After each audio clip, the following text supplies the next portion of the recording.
Hey friends, so today I'm sharing 15 real questions you should ask a wedding photographer from a wedding photographer. So this first set of questions are just some about who the photographer is and to get to know them a little bit more. Question number 1, why should I choose you as my photographer? This is really going to help you to see what makes them stand out and what differentiates them from other photographers. They'll probably tell you some of the things that they offer, some of the things that they do with their couples. That's going to be a little different from what other people do. And you can get a feel for how they run their business and what some things that are really important to them and how they serve their couples. Second question is, why do you love photographing weddings?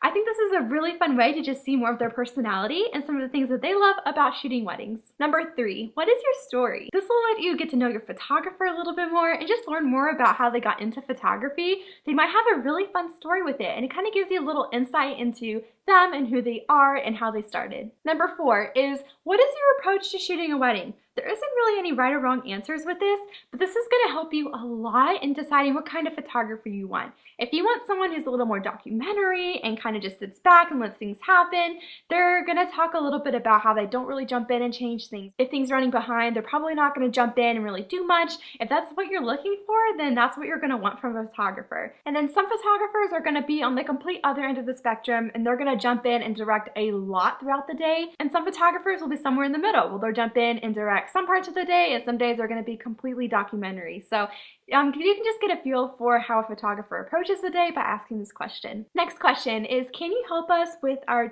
timeline? I think this is actually really important. This is something I do with all of my couples. I give them a lot of help with their timeline because you've probably never planned a wedding before, especially if you don't have a wedding planner. You don't have someone who's really helping you craft that. So I really help you with the timeline so that you're going to have plenty of time for everything on your wedding day, just from what I've seen from photographing so many weddings. So having a photographer who's willing to help you with that can be really, really valuable. Next question is, what's the worst thing that's happened to you on a wedding day? I think this is actually kind of cool to hear about because you can see some of the stories that they share and some of the things that have happened on a wedding day, some of the hurdles that they've had to overcome and how they overcame them. So this is super cool just to see how a photographer is able to work on their feet and to overcome challenges and then how the outcome was. And then these next set of questions are a little bit more about the photographer's capabilities and what they can do for you and to ensure that they're experienced enough to photograph your wedding day. First one under this category is to ask to see an entire wedding gallery. I think this is really important. Maybe they can't shoot all different parts of a wedding day and all the craziness of a wedding and still have consistent images. This is something that's really important so you know exactly what to expect in your final gallery and how the photographer photographs a wedding day. Next question is, what kind of lighting do you use? For me, I'm a natural light photographer. However, when you're at a wedding, there are a lot of scenarios where you're not going to have natural light and you're going to have to pull out some flash. So if a photographer tells you that they do bring off-camera flash for certain parts of the day at minimum, then you know you're on the right track with them. And you know that they're going to be prepared to show up and photograph your dark reception, even if they do have more of a light and airy style. They're going to have more consistency in their work because of that and because they know how to use flash. Next question is, what happens if you can't make it to my wedding day? This is something that is kind of important to know, just to know up front what the photographer's policy is. If something happens to them, hopefully they tell you that it would take something really, really drastic for them to not make it to your wedding. This is what I tell all of my couples. It would take me being in the hospital or not being able to move or something happening to me to not be at your wedding. So I do take it very seriously when I book a wedding. It's the only thing on my calendar for that day. However, if something did happen to me, one of my second shooters or a comparable photographer would step in and take over as the primary photographer, and I would still take care of all of the editing for them. And this would be something that I would walk through the process with all of my couples and help them to feel totally comfortable with whoever I choose. Next question is, will I have permission to share and use my images? A lot of photographers are different on this. There are some that give you the web size images, some give you the high resolution images, some give you a print release, some don't. There's really no right or wrong answer, but it's really important to know this up front and to know exactly what you're getting into before you book your photographer. Next question is, how do you back up your photos? I think this can tell you a lot about how experienced someone is, and if they have a really good solid backup system, then you know that they're prepared to photograph your wedding day and to make sure that nothing happens happens to your images.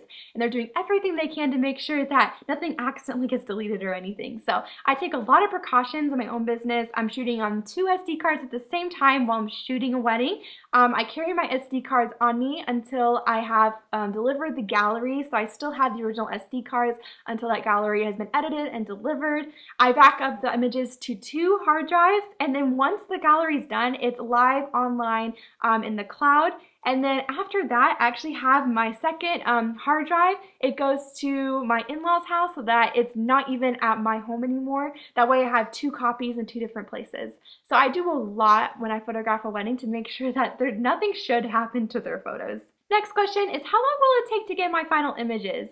This is important to ask just so you know the expectations up front, you know what to expect and how long it's going to take, so there's no surprises after the wedding. All right, second to last question is, what kind of editing is included? This is different for every photographer. For me, I do editing on the whole image itself, a lot of things like exposure, contrast, colors, but I don't do a lot of spot editing. So if that's something you're looking for, I probably wouldn't be a good fit for you, but there are photographers who do that and do more like flyaways and make sure your skin looks flawless and all of that stuff. So if that's something you're really looking for, then you totally can. I do a little bit more of that stuff on the photos that I blog. So I usually blog at least 100 photos after a wedding day within a couple of weeks for my couples to have sneak peeks before they get their gallery. So I think this is really important to just know up front and know what you're looking for in a photographer and find a photographer who does that for you. Okay, and then the last question is, what would you like for dinner? So this is one of my favorite questions because your photographer is going to be working so hard on your wedding day, and one of the best things you can do to thank them is just give them a hot plated meal at the reception. All right, so these questions are going to give you a really good idea of exactly what to expect from a potential photographer, get to know them a little bit, see if you click personally, and just to know expectations up front. If you book them as your photographer, you know how the experience goes, you know what you're going to get, you know how your images are going to be, all of that good stuff. So I hope this really helps you. I have other blog posts and videos I'll link down below. Feel free to subscribe if you want more videos like this. I upload one every single week and can't wait to share more next week. Bye guys!